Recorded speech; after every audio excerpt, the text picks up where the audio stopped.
Hello everybody and welcome. In this video I'm going to answer the question: is the application for your speaker EDIFIER D32 available for your iPhone?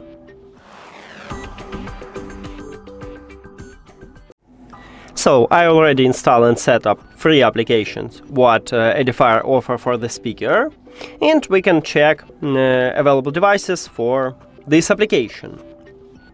Let's get started by EDIFIER Home.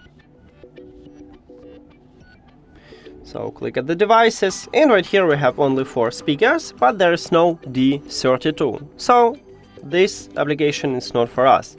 Then we have EDIFIER Connect. We need to go to the speaker. And right here we have only 3 series. In Q series we have no D32. In the M series we haven't D32, and in R series we have MP.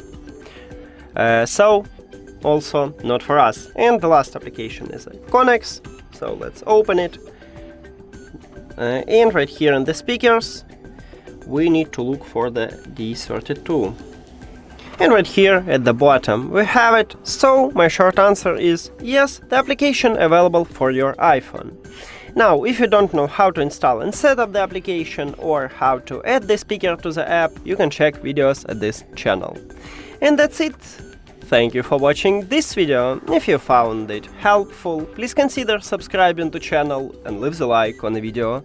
See you later!